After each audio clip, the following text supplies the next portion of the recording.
kami sa Tagaytay!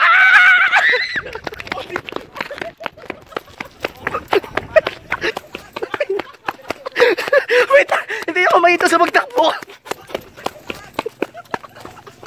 Stop! Oh my God! Ibang level yung free fall.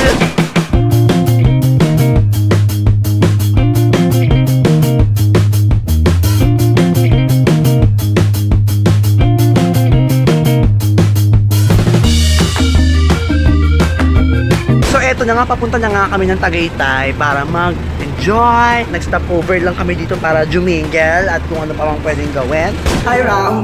Hello! Yan, nakita po natin. So, ay nag-iilamos na ang kaibigan ko dahil medyo madumi na ang kanyang mukha.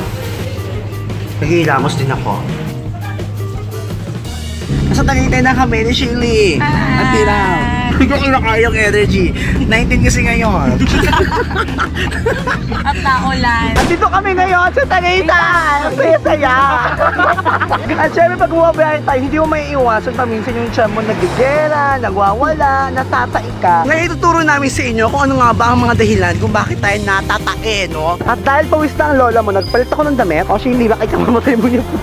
Isa sa reason kung bakit ka biglang natatae ay dahil ikaw ay lactose intolerance. Ibig sabihin nun, yung bituka mo ay hindi na kayang i-digest yung mga naiinom mong lactose. Isang uri ng sugar. Tignan mo yung langit, parang siyang sugar. Sobrang fluffy, parang siyang marshmallow. Ang harap nga! Wait lang, lactose intolerant ako. Papain nga ako, wait lang. May kita mo na yung fog, no?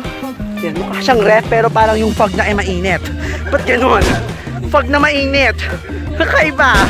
So ito yung part kung saan hihingal at kaganon ka. Hello po.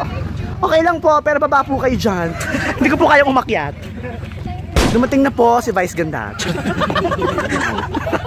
Ay, ang saya. Lalo na pagkasama mo ang jowa mo. Pero kung wala kang jowa, yakap-yakapin mo na lang yung mga puno. Number 2, allergies. Yung iba kasi may allergy sa mani, yung iba may allergy kung saan man. Pero since wala naman akong allergy sa mani, kakain tayo ng mga mani mamaya. Ano pa ba nagkaiba ng cashew sa mani? Ito nilagang mani. Dati sa peanuts, dati sa cashew nuts. Ayoko na mag-cashew kasi wala nang nagka-cashew sa aking damit. Ganun. Maganda rin palang lugar ito para mag-exercise. Hello! Ayan, at i-exercise mo yung mga mata mo.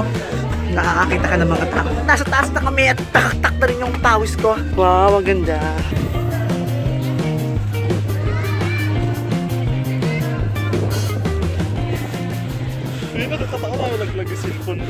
So ito yung view. At kung ikaw ay papalari na mahulog ang phone mo dito, hindi mo na siya makikita. Tignan mo kung gaano kalalim. Para ka lang nasa tuktok ng langit. So kita mo na yung first layer ng atmosphere. First layer ng atmosphere. Number 3, food poisoning. Pag may ka kumain ng mga street food, yung madudumi, yung dirty, yung magkakaroon ka talaga ng diarrhea at bigla na nakaka-atake ang iyong pagtatae. Lalo na pag yung nakain mo, panis na. Yung parang pagmamahal niya sa'yo, napanis na dahil sa tagal ng panahon. Ate, bago ba yung gulaman nyo? Ayan, bago yung gulaman na yan, so hindi tayo magkakaroon ng diarrhea. Number 4, bacterial infection. Paminsan kasi pag di ka naguhugas ng kamay mo, may mga germs dyan, no? Lalo na pag tamad kang maghugas, after pagkamot kung saan-saan, subo agad, nakakaloka. So hugas muna bago subo. Tagaytay, ang lamig-lamig pa, ang daming fog. Ay, ito na yung halo-halo natin. Uy, thank you very much, ate. Masarap ba to?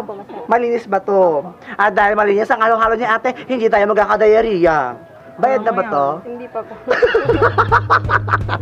Ang ganda talaga sa Tagaytay, no? Ibang level. Ang sakit ng puso ko, makahalo ata. Mas masakit yung hampas mo kasi sa puso mo. Bakla ka. Isa sa mga kosang diarrhea ay ang pagkakaroon ng mga babae. So girls, kung meron tayo ngayon, may chance na magkaroon tayo ng diarrhea. Wait, parang ako din. Ang sakit-sakit ng tiyan ko. Hindi, wala na. Hindi na masakit. At marami pang dahilan na ang doktor na mag-explain sa inyo dahil hindi kaya ng IQ ko, hindi naman ako doktor, hindi ako magmagaling. Mas magandang magtanong na lang tayo sa mga doktor. Syempre, hindi naman lahat ng CR may tubig at merong flash. So, walang tubig. Good thing, meron silang... Ang kaso lang ito, walang tabo. Wait, may nakita ako. Dati pang pintura, ngayon ay pang buhos na.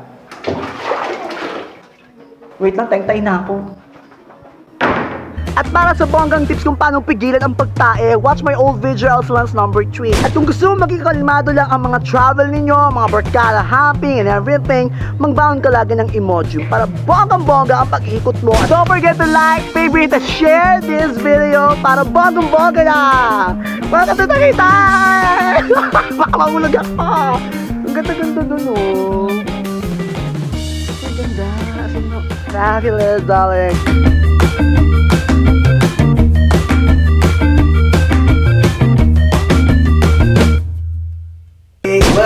Wala mo nang kakain.